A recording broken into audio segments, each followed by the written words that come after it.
What's up, mi gente? We Hi, are guys. here. I'm here with my boo, Marky. Yeah, I'm Mark. Hi, I'm Anna, and that's Mark. Hi. We're back and we're better than ever. And we have a treat because, you know, this is not inside baseball, you guys. Mm-hmm. This is actually like, you know, we've got an icon. We've got a television industry, you know, Mr. Titan. And he is responsible for us all being here with you That's guys right. right now. He's a visionary. He's a fun guy. We would not be here if it was not, in That's fact, right. for him. So here we go. Ben Silverman Ben is Silverman here. is here. I love that introduction. Hi, Okay. Ben. Oh, We so love good you to so see much. Mark and Anna. It's I don't incredible. even know the last time I saw you. Probably some fabulous place somewhere Some great. fabulous Some- party. I Some feel like I fabulous saw you place. post Betty, but not enough. Not enough. Not enough. So here we are. We're reconnecting, Yeah. and there's so many things to ask you because Yes. you bring so many incredible things to life. But we're here to talk to you about Betty, Betty right? la Fea. That's And- right. Ugly Betty. So did you know, like, how did it all happen? Because did you sort of come up with the idea from watching Yo Soy Betty la Fea? You guys all know it very well. The telenovela that changed everything. Mm-hmm. And so did you see that or did somebody bring it to you? I saw the poster for it. And when I saw the picture and the color palette and the title and the braces and the pigtails of the Colombian version, I immediately thought that that was a poppy, great concept and would also translate to our superficial American world very easily. And that it would be able to kind of play inside the USA to, you know, in and of itself. But I also just fell in love with that idea of this eternal story, this Cinderella story, this, you know, transformational story that we got to tell with our beautiful cast. Well, now, see, you could have taken that universal story and those colors and done everything, and you could have done it with a white actress. Mm-hmm. Absolutely. What made you say, like, no, I'm sticking with this Latin world and I'm going to create this world? Like, that took a lot of balls. That was risky. It And was work. It was work too, Yeah. because Especially it wasn't. at this time, you guys. And I'd like to remember. hear, like, I would really like to hear about, like, what, from whatever you can divulge of, like, the ways in which maybe networks were not so jazzed about a woman of color. Not yet of the same level of kind of multiculturalism and representation that exists in the kind of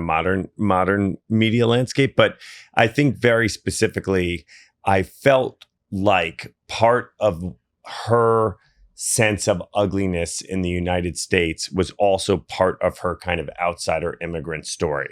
Her kind of, you know, energy and the layers that you need to make really good television. No offense to telenovelas, but they're larger than life. They're not quite as authentic or grounded. They work and they play and they're fun and they're camp, but they're not always as real emotionally as American high-end drama can be.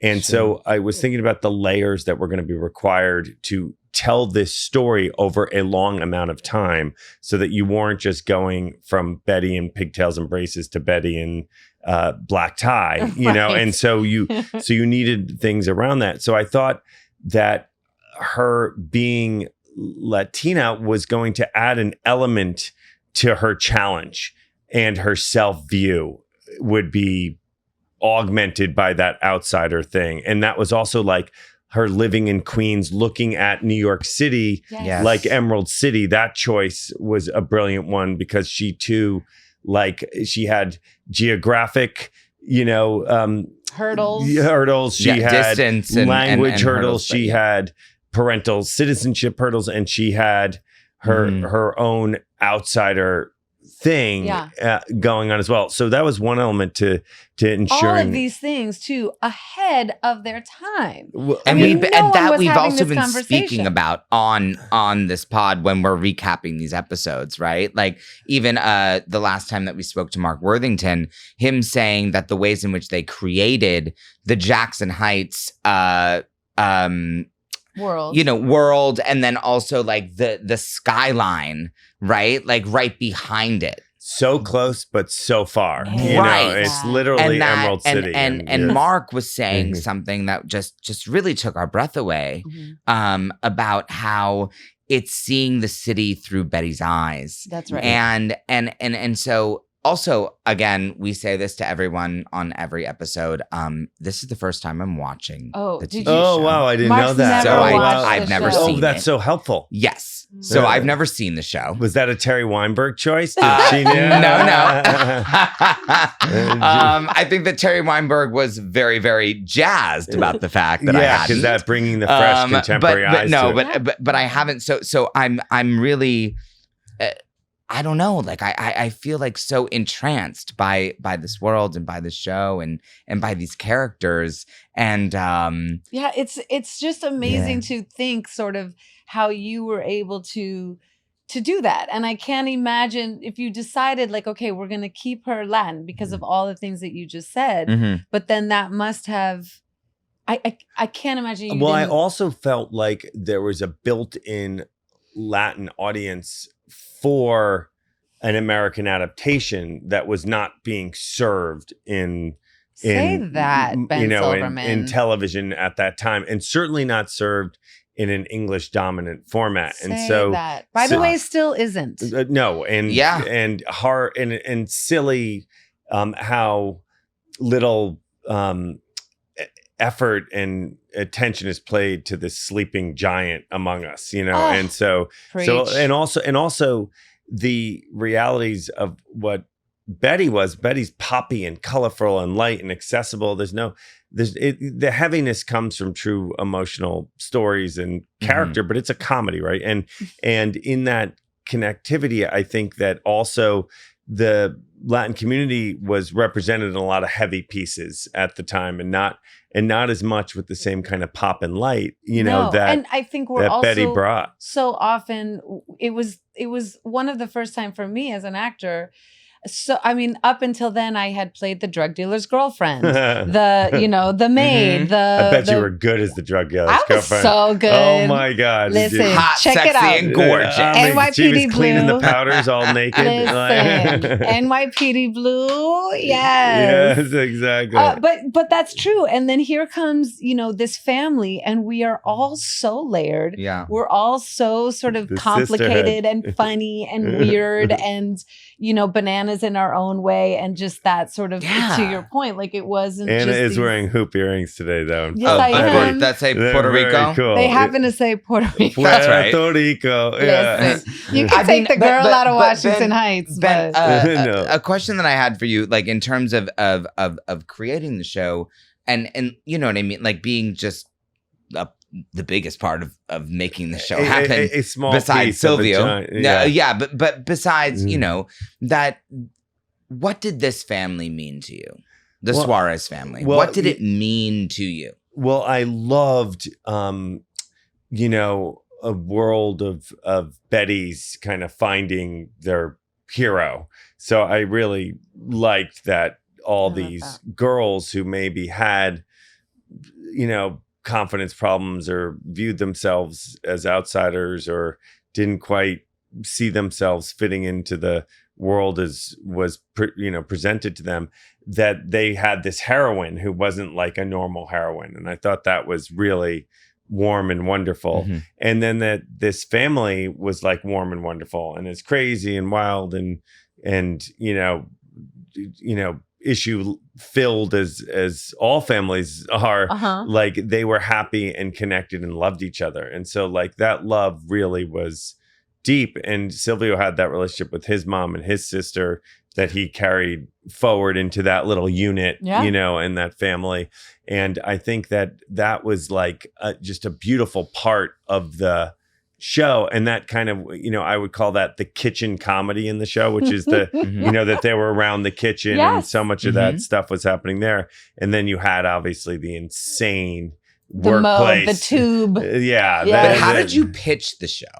Like, how did it happen? Because you have this like Colombian first I pitched it to NBC. How could it have happened? So we first set it up at NBC, and NBC had a half-hour comedy script written.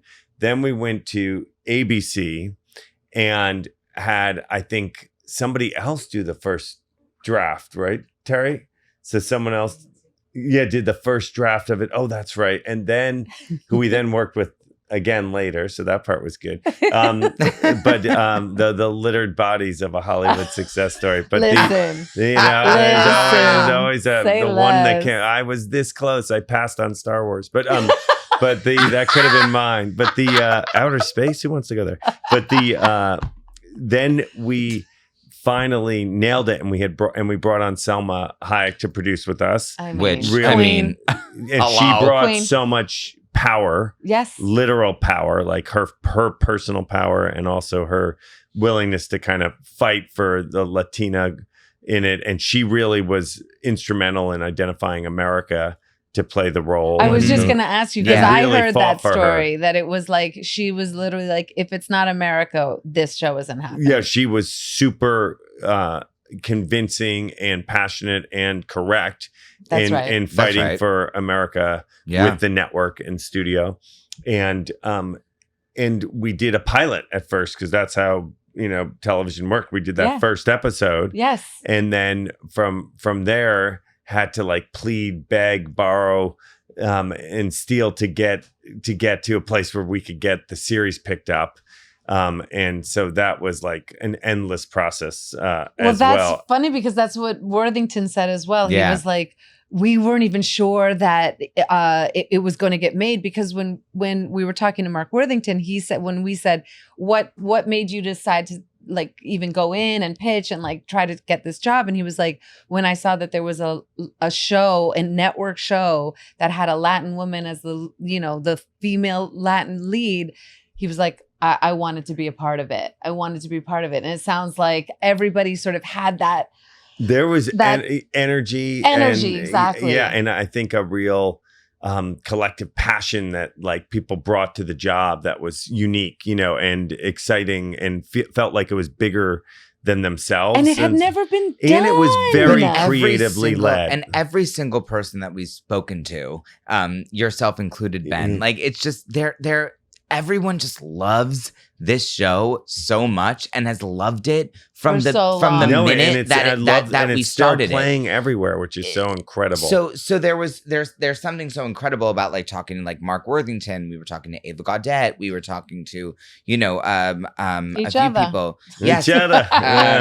But I was talking to you, Terry Weinberg. That it was just, there was such an investment in like that for whatever reason. Like everyone just really believed in it. This was going to happen. Yes. Well, I was mean, Silvio did Silvio come in? Silvio Horta, who is like our showrunner, our writer, our sort of, guru. Yeah. Hilda is his actual sister. Hi, Hilda. Exactly. And so was Silvio in on you? Like, did you pitch together? Or did he pitch to you? No, we sold it first, and then we brought Silvio in. And what was his pitch? And his agent was actually very aggressive on his behalf. Paul Haas, who represented Silvio, was probably the first and last time you really worked hard, Paul. Hopefully you're listening. Yes, but this is the content we're here for. No, this is what we're here for. But he really championed him to us, and Terry fell in love with him, and I thought very specifically to find a gay Latin voice like that, who kind of really connected to the material. Young too. He was so young, so much energy, so much intelligence, and also like he had elements of his own life that he related to this character. And so his outsider feelings about being gay or this or that are elements of his own journey, and how he didn't feel fully accepted. So he also like was able to channel a lot of personal specificity into our Betty and into our world. Yeah. And I think that was invaluable. And he understood that kitchen and that world.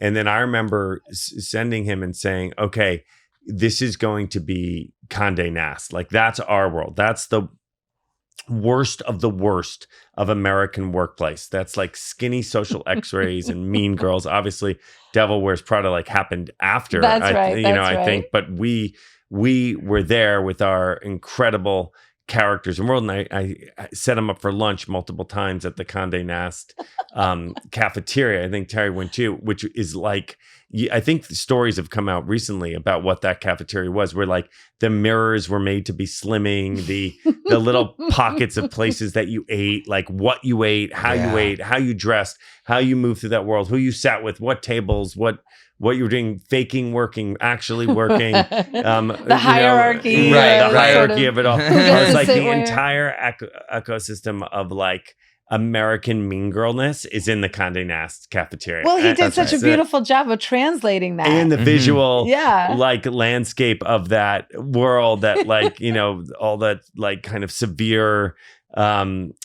strange, modern architectural energy. And that really populated our magazine world so well, as did the insane characters like our Vanessa Williams and others. Mark and Amanda. Oh my God. Mark and Amanda are unbelievable. Funny unbelievable. As shit. And you know, we have again, we're recapping all of these episodes. Yeah. We've gotten 6 episodes in? I think so. But I am just having a blast watching this TV show.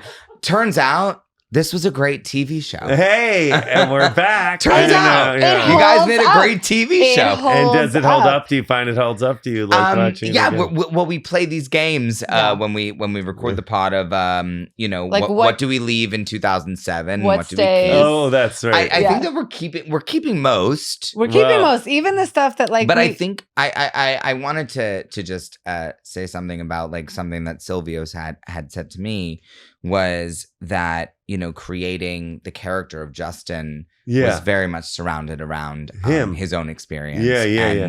And that just, you know, with his legacy, it just, I don't know. I hold that really close to my heart. You should. Yeah, you should. And also you carried it forward and you created a portrayal that opened a lot of You were the first in so many things. Yeah, and opened up a place that kids like you and like that character had somebody on TV who was them. Some representation. It's so beautiful. Yeah. And I think so also beautiful. he said, Sylvia would always say to you, like, you know, also that he sort of, you were the choice for Justin, you know, and that like, again, it was that sort of fight, you know, and I think that fight with, you know, whoever it is, the networks and all there was no other choice. You nailed it. I love to hear it. But, you know, again, it's that sort of fight. And I know that you guys had a really uphill battle with this show on so many ways. Can you speak to any of those? One thing that helped a lot was when the nominations came in. Oh. Because that helped. After what, episode like 3? I mean, it happened pretty quickly. And it was so quick right after. That really helped, like, give us some airspace to do what we were doing. Like, come on, you know, we made these bets and we're being rewarded for these bets because people see the qualitative choice here. Yeah. And also a big thing about the Golden Globes is it's a very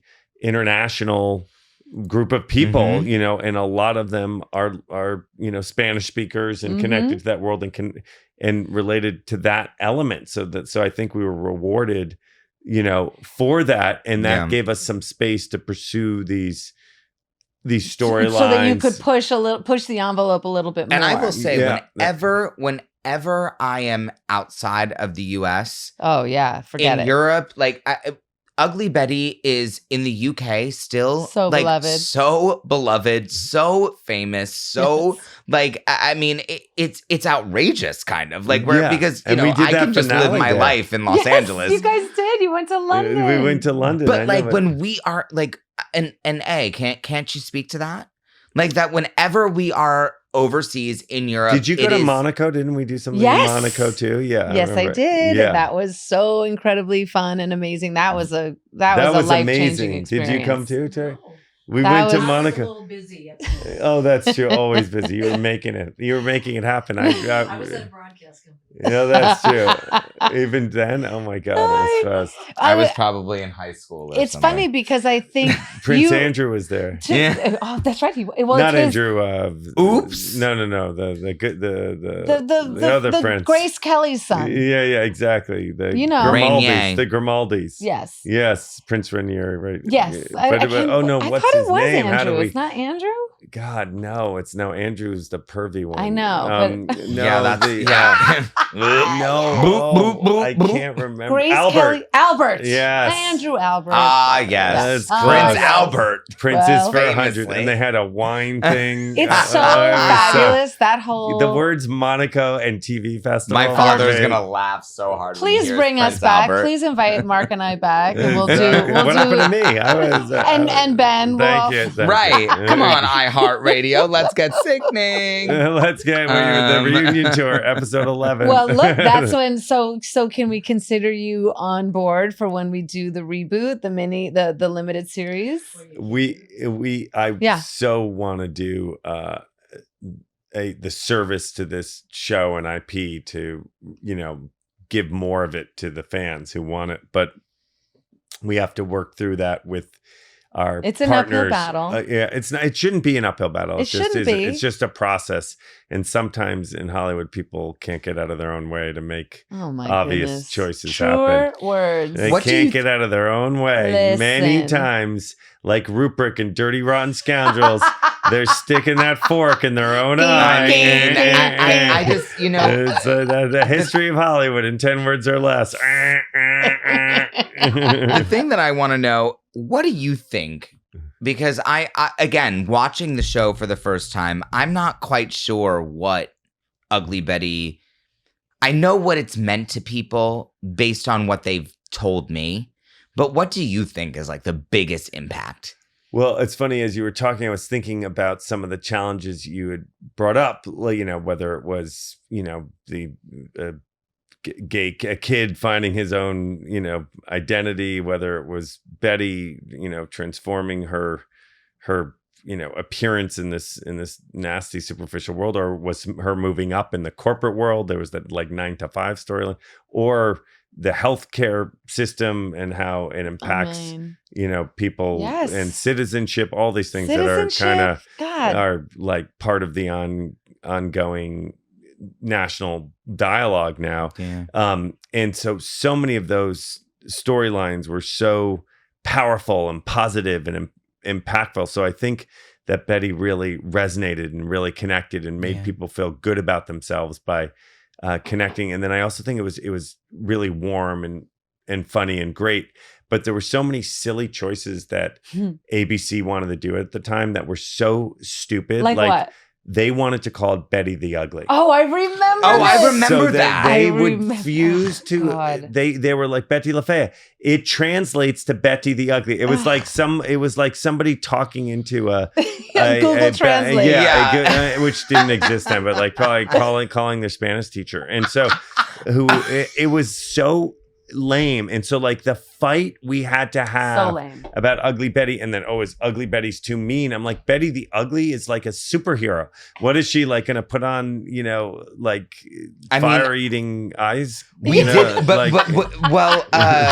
Terry was telling us when we interviewed her about how Silvio wanted Betty to be an undercover oh my God, that was a moment in the very beginning. Yeah, I died. Which Silvio I also find to like be an FBI agent or something. Yes.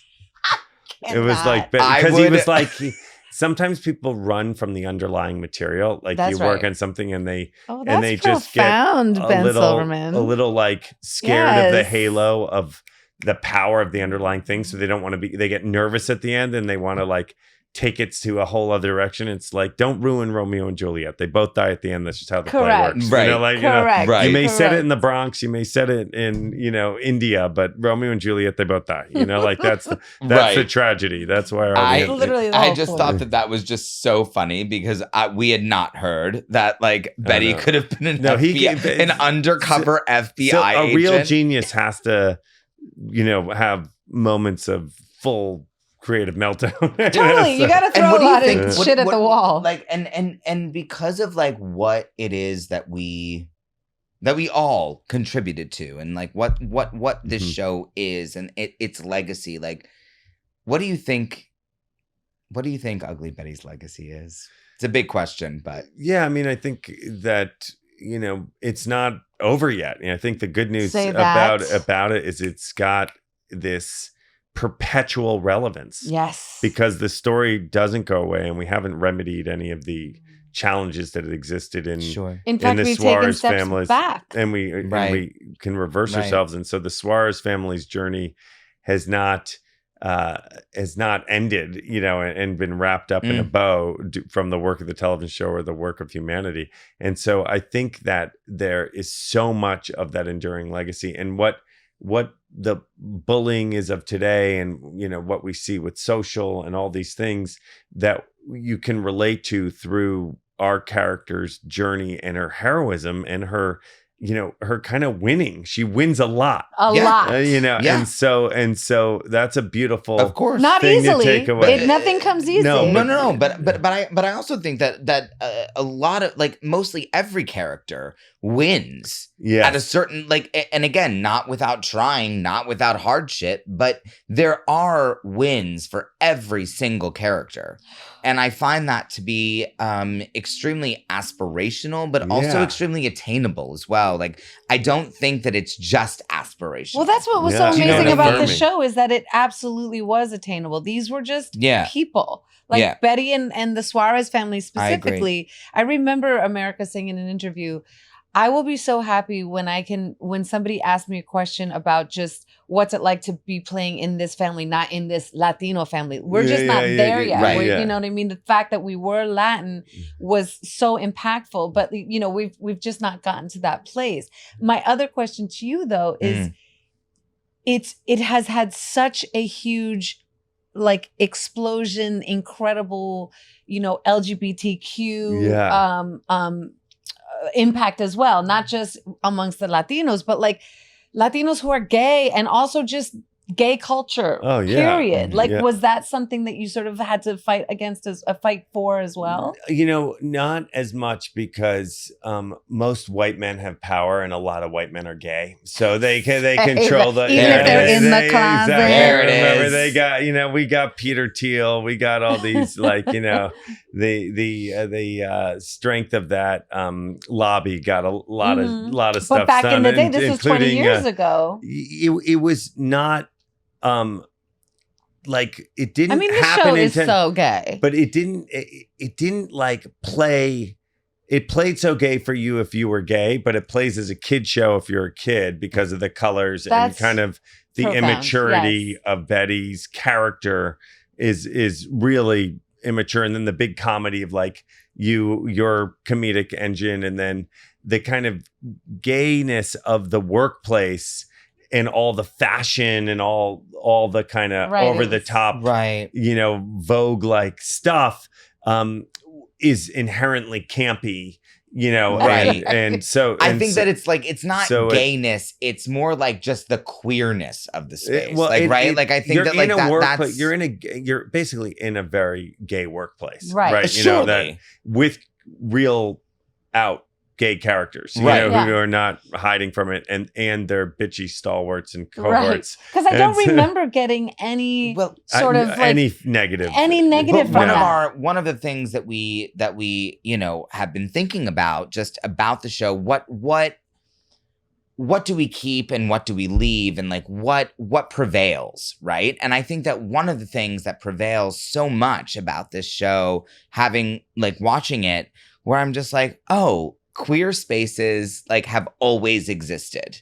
And not the fact that like I didn't know that before, but like at 8:00 on Thursday night on a network, television show, that it's like these are queer spaces and like gay spaces, and that are like, and we're existing in them, and this is a family television program, and you did on the that. Walt Disney Company on ABC, and that in and of itself is so subversive. No, and I think that allows Modern Family to happen. Correct. But we also got to thank Will and Grace for happening, before us. So it's like that all of that. But I think what's interesting about Betty. It's more But this was also queer and brown.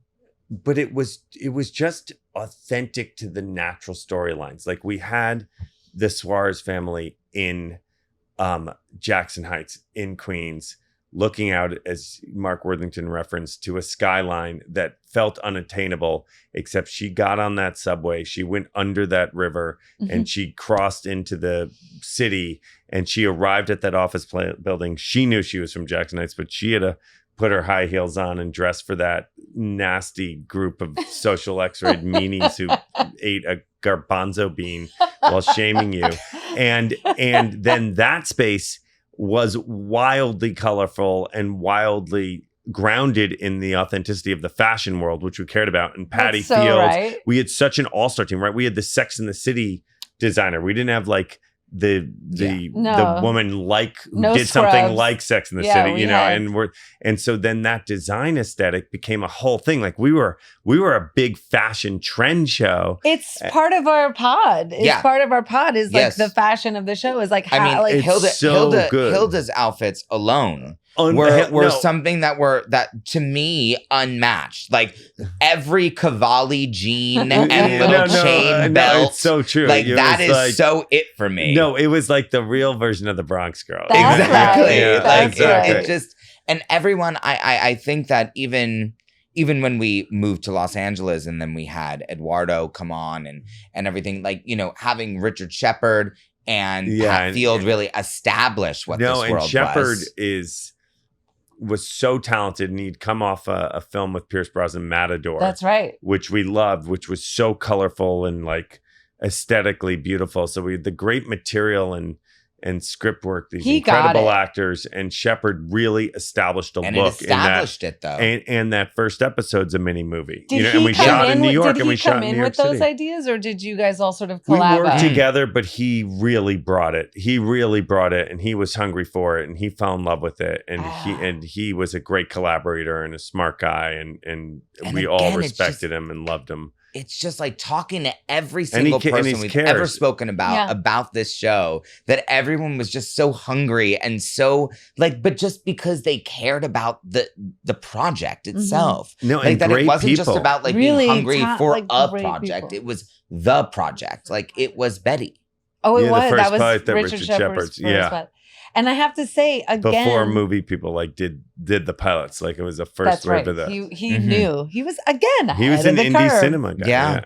Yeah. I will say though, Ben, because you were so. I give so many props to you because in this whole like all the chaos of it and everything that was going on, it was so much fun. But you and Terry both like. You were there for us. Like I've never experienced that since. Yeah. I hadn't done anything before that, honestly. So I have never experienced someone who was so sort of approachable to us, who was so kind to us. And available and just, you were just an ear.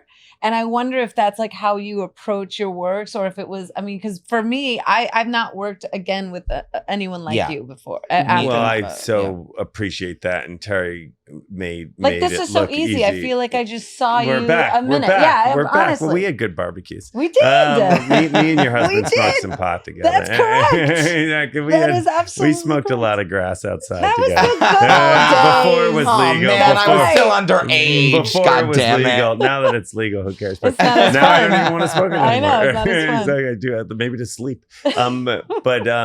But I appreciate that. And I always, you know, my father's a composer, my stepmom's a violinist, my mom's gay and an opera singer turned theater producer turned cable exec. And so I had like people in the arts that surrounded me my whole life, and I watched them work and struggle.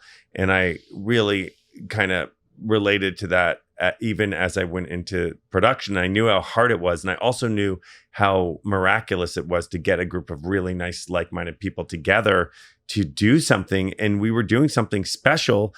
And it was like really important to us, and it was really hard to get done.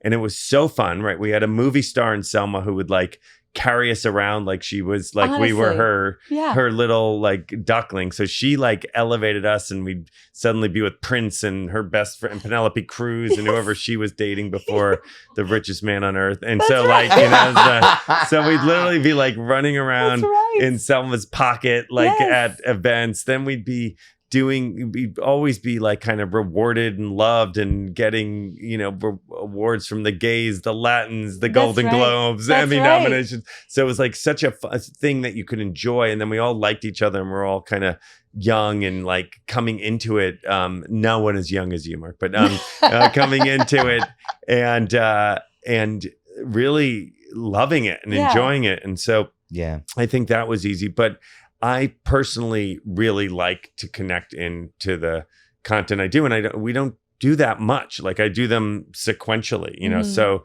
they don't happen all the time, and so you know, and I personally, my own content is not a formula, right? The connectivity between Stick and Ugly Betty and Right. I mean, that's so The Office interesting. and Tudors and Jane the Virgin is that they're fun and aspirational and poppy and worlds you want to be in, but they are not cops and robbers and formulaic, right? You know, and so that's hard, and and everybody is handpicked, and the whole process is bespoke. And when it works, it's magic, and so you want to hold on tight. Wow. And Now you you're don't speaking realize our it. language. You don't realize until it's gone. Yes, that's right. What was your favorite part about working with Silvio Horta? You know, I liked that he was young and energetic, and like kind of didn't give a fuck, Right. but then gave too much of a fuck, right? And so he kept it inside, but he kind of was like, he was a little bit of like a prima donna in his intelligence, like, you know, and like and wanting to do things his way. And other than wanting to turn Betty into an FBI agent, he brought a lot of really smart ideas to the table, and Terry surrounded him with other writers as well who could kind of help ensure that the material was delivered on time, because that would be some of the problems. He would agonize over Minutia. yes, you know, to get and you have to generate the words and get them out. Yeah, you keep in mind, everyone, that this is when we were doing 24 episodes a year, a season. TV so does not. this Yeah, isn't you don't the watch 8 TV shows like this episodes anymore. that these like, lazy bones have these oh days. my god, and it's crazy. Listen, No, it's 24 nuts. And they were And all an hour long. Hour long. And a quarter of the price. Yeah, Correct. and there's how many of main characters? There were like 9 of We us. had Oh, 9. had so many big. Yeah, There were talents so and- many of us. It was a and heavy load.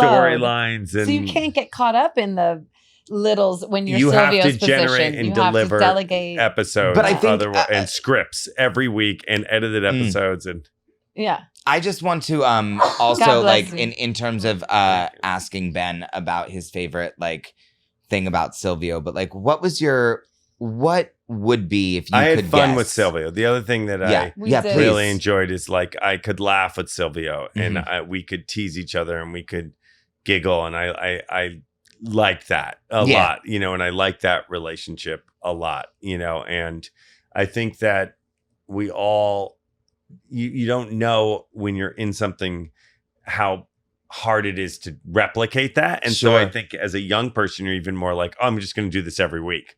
You know, next week's going to be the same thing again. And, you know, like, oh, I'm going to have 100 ugly betties. And you're like, wait, Yes. actually, that was the, you know what? Yeah. That's a kind of unicorn. Yeah, And you we know? have been Lightning in a having bottle. these conversations throughout like recording this podcast where like obviously it was my first job. And so I walked away from the show being like, oh, well, This is how I'll it's do going to this be. right. My next one's going to be. This is how Hollywood is. Yeah, Of course exactly. it is. I'm going to And do then 5 it more. well turns out, Ben. And everyone's going to Yeah. be sweet as pie. Yeah, everyone's sweet as pie, and everyone's my family, and everyone's like looking out for my best interests, Yeah, right, and like all of exactly. this, and that No. is obviously not the case. No. But Yeah, but I that's just how you know, Hollywood's known. right? You know, Sweet. I was like, oh, Oh, Hollywood. yeah. there's no Why is everyone so hard on Hollywood? exactly. This is a great place. No. Well, Ben, you are a king. You are amazing. We have so enjoy, like there's so much there. And you are just such a gracious human for like having come here and shared all of this stuff with us. Just being a part of this just with being us. our sort of fearless leader in so many ways. Yeah. And you're king, bro. Oh, like, please. And also I'm just so like, happy to you be know, with you. helping get us so- hired. Yeah, thank come you. on, You come on. literally changed my whole entire life. Exactly. Not you even changed our kidding. lives. You have the talent. You just luckily our show was able to get a little piece of you as you guys expanded your careers, and we were able to benefit from you bringing your A game. And you were just everybody played their instruments That's so well, right. and so we had a symphony going. We did. Yeah, it was this so from good. You know your stuff. I mean, I know you my know stuff. Your stuff. Yes, you do, Ben Silverman. We're That's so- what she said. that's- Hey.